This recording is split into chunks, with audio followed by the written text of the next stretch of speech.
Barack Obama had big part of 9/11. Which part? Not being around, always on vacation, never in the office. Why do you think Barack Obama wasn't in the Oval Office on 9/11? That I don't know. We'd like to get to the bottom of that. What about what happened on January 6th? What do you think what happened there? January 6th, The election day? No, election day was back in November. I don't even know what. Do you know about January 6th? No. So when I say January 6th, that means just... Nothing. I don't know. That's just a day to you? Yeah. Did you hear about the insurrection attempt at the Capitol? No. So there's nothing Barack Obama could do to prove that he was born here? If there was maybe witnesses that were attendants at his birth. Like his mother? Do you listen to his mother? No. She has motivation to lie. So you don't trust Donald Trump's birth certificate either?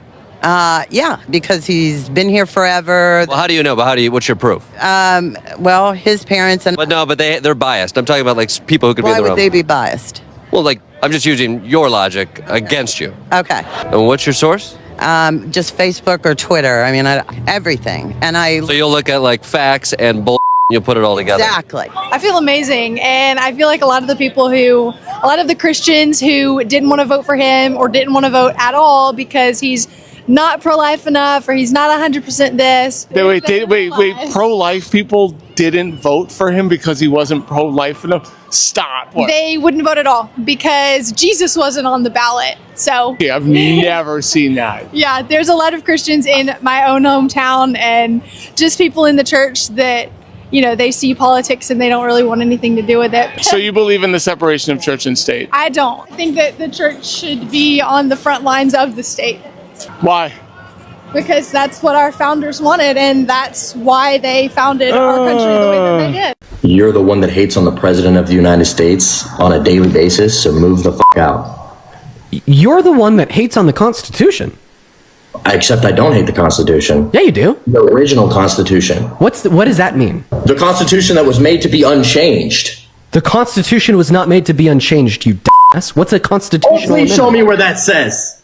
What's a constitutional amendment? Oh, hey, bud, do you like your right to own guns? Oh, gladly. Oh, do you know that was from a change to the Constitution? Please show me that, actually. The Second Amendment. What is an amendment, Caleb? You're amending it. You're changing it. An amendment is definitionally a change.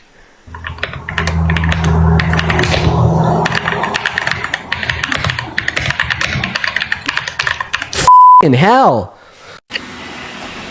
Y'all, Trump just said today that the tariffs are doing so well, he thinks they're going to be the money we operate on instead of federal income taxes. He said to begin with, the people making $200,000 or less will be the first ones to go tax-free, baby. Looking forward to that.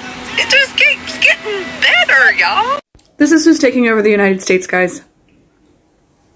These guys, check this out and listen into it because it gets crazy. Empathy almost needs to be struck from the Christian vocabulary. It does. Empathy is dangerous. Empathy is toxic. Empathy will align you with hell. Absolutely. Sympathy, compassion, There you go. yes. Empathy, deadly and dangerous. And this will be controversial.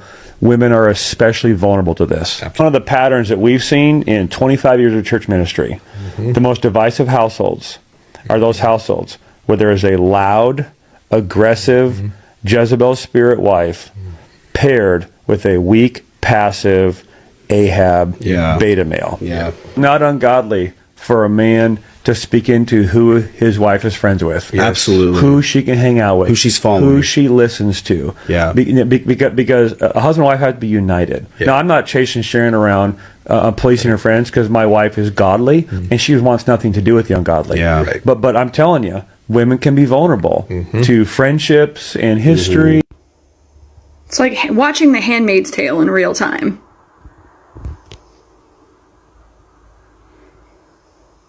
If you want to live in that kind of society, I'm telling you, it's the reason why we left. One of the big reasons we left. We won with poorly educated. I love the poorly educated. Today we take a very historic action that was 45 years in the making. In a few moments, I will sign an executive order to begin eliminating the Federal Department of Education once and for all. Should I do this?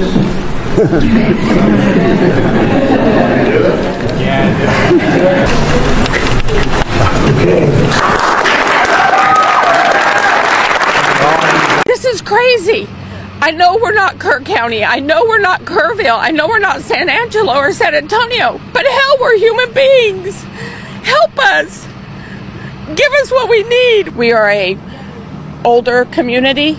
A lot of our people don't have insurance. They don't have money. Kind of a forgotten community for Travis County. We're unincorporated. We are their unwanted stepchildren out here, unfortunately. We had no warning. Nobody notified us. 2:30 in the morning, people that could get out came to this parking lot.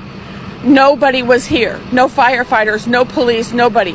We did not see Travis County sheriffs until 10 o'clock the next morning, who were rolling through and saying, you all need to evacuate. I opened a TikTok page, walking through H-E-B, buying non-perishable groceries, saying, we need help. Get me the media. Get me some official. Get me water. Get me anything we need, please. We have nothing. And I'm just trying to do whatever I can. I've had people stop me this morning and say, here's some more water, take it with you. Here's some more food, take it with you. Like, this is what we do out here as a community. But for God's sakes, Travis County, help us. Don't treat us like we're nothing out here, because we're not. We're human beings. We pay taxes out here. Don't treat us like this. Hey everyone, welcome back to the channel. Today we are talking about Trump supporters who voted to end their own health care, and now they are crying for help. Yes, this is FAFO season. Play stupid games, win stupid prizes. Let's break this down. Okay, so this morning I get up and I'm seeing all of these people down my timeline talking about the fact that in the next 20 to 30 days they have to come get their parents out of the nursing home because the nursing homes no longer accept the Medicaid and Medicare or whatever, right? It brought me back to in my early 20s when I was working at a nursing home. I was activity director. And I remember that majority of the people that lived at the nursing home were older white people. Majority from up north, but you get what I'm saying. Older white people.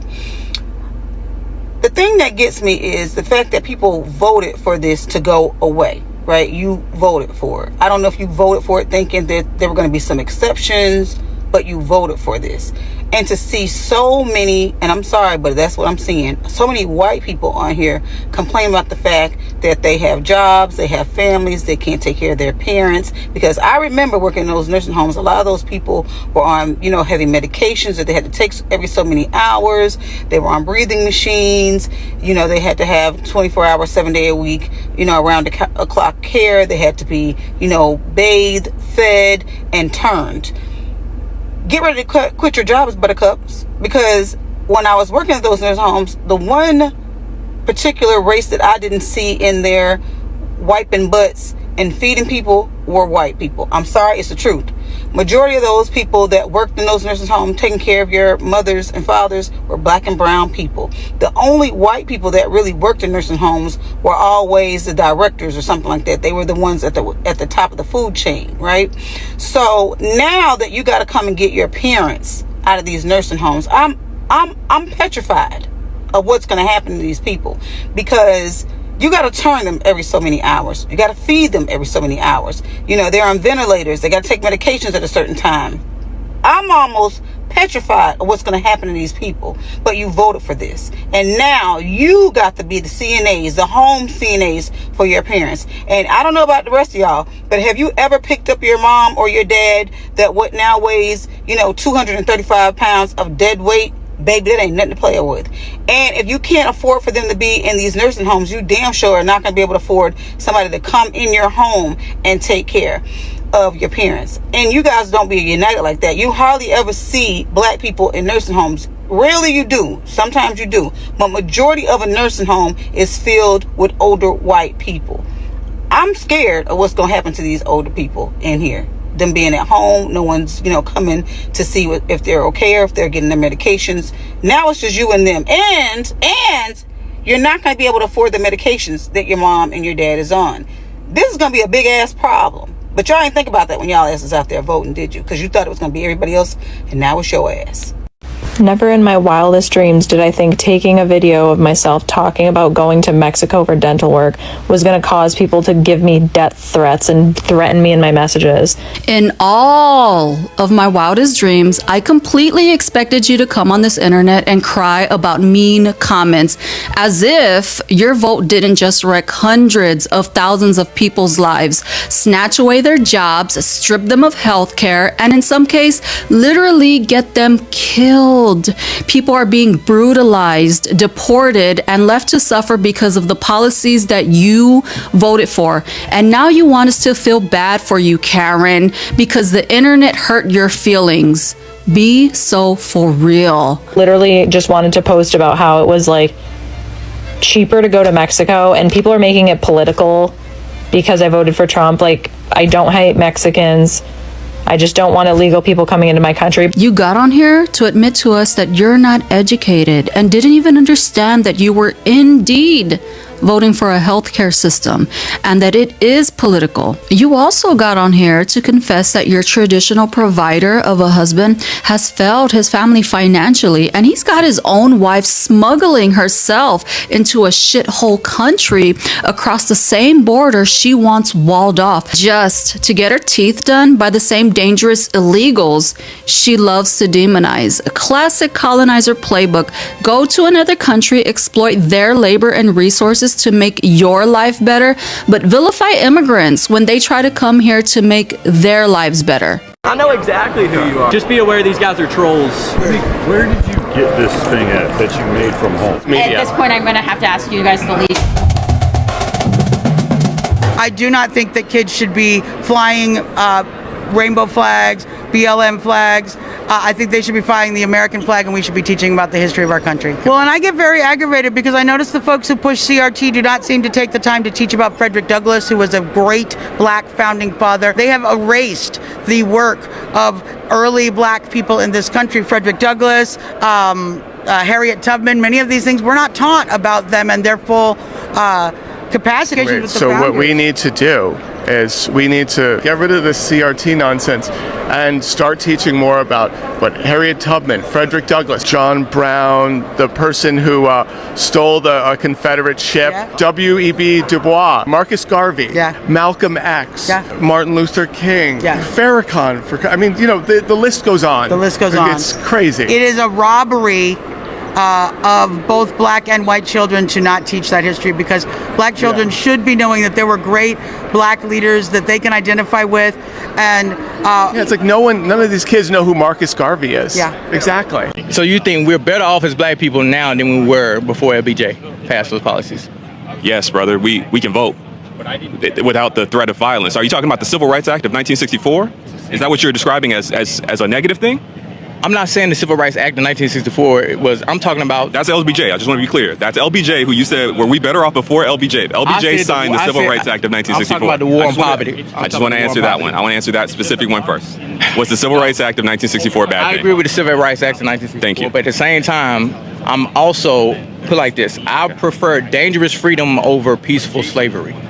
I don't know what that means. I'd rather deal with the dangerous freedom of not knowing and controlling people with policies as much as possible versus the peaceful slavery of being married and tied to the government. Given Trump's well-documented history of saying and doing racist things, I wanted to know how these black people could be drawn into Trump's political orbit. I learned a lot about black Republicans, and I think you will too. So with that, let's dig in.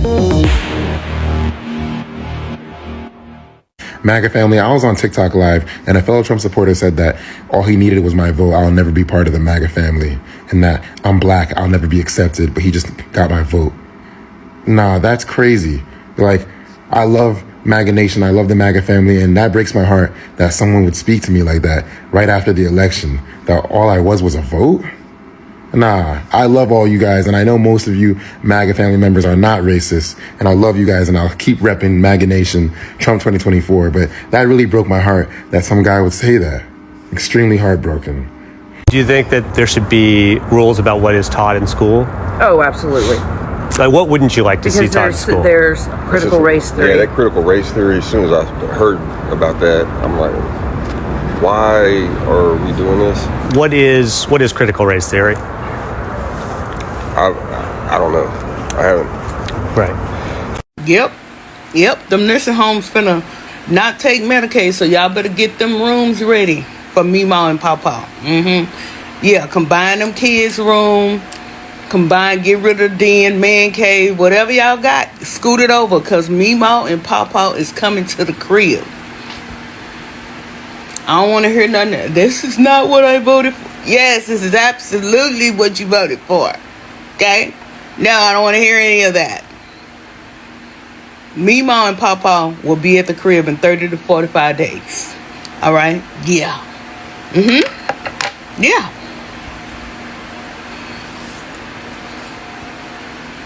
That's where we are.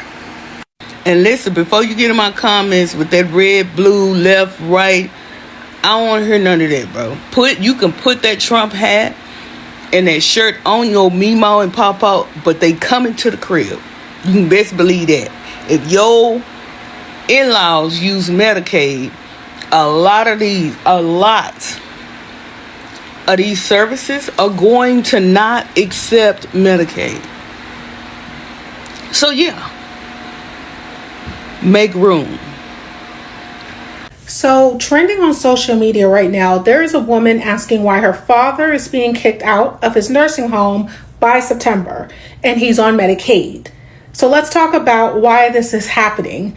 Across the country, nursing homes are cutting ties with Medicaid residents, not because they want to, but because they can't afford to keep them. Medicaid pays some of the lowest reimbursement rates in the entire healthcare system. And in many states, those rates haven't kept up with inflation, staffing costs, or increased medical complexity. So nursing homes are losing money on every Medicaid patient that they currently care for. This crisis didn't start overnight. Under the Trump administration, federal policy pushed for Medicaid cuts, block grants, and privatization, what he likes to call the Big Beautiful Bill. That agenda sought to limit federal Medicaid funding and shift the financial burden to states. So now in 2025, we are living with the consequences. The COVID-era protections that paused redeterminations are long gone. Medicaid unwinding has dropped over 20 million people. And with fewer residents covered and payments still too low, nursing homes are making hard financial choices. So some are shutting down entire wings. Others are refusing new Medicaid admissions. And yes, some are discharging long-term residents. So if you're asking why your father is being kicked out, the answer is because the system is being defunded on purpose. When you vote for politicians who promise to shrink entitlements, this is the real world result. Elderly people getting eviction notices. This isn't just bureaucracy, it's policy. And it's hurting families like yours right now. Trump's policies and the people he supports have always pushed to cut healthcare programs, things like Medicaid, affordable care, even basic protections for people with pre-existing conditions. And guess what? A lot of his biggest supporters cheered for that.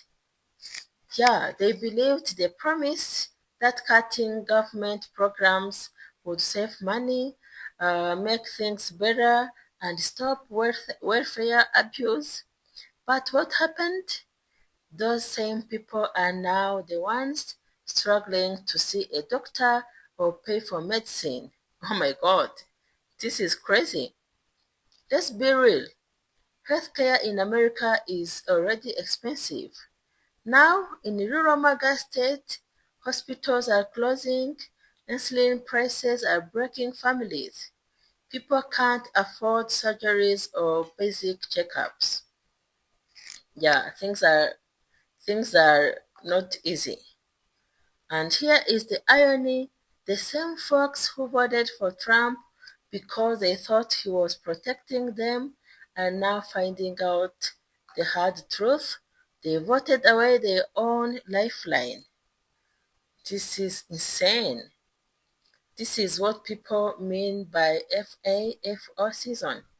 You fight against healthcare reform, you clap when politicians cut benefits, and then you are shocked when your grandma, your kid, or even you can't afford to get treatment. Now, here comes the twist. The same Trump supporters are all over social media begging for empathy. They are crying about their medical bills, posting GoFundMe pages to survive, asking for help from the same system they voted to destroy.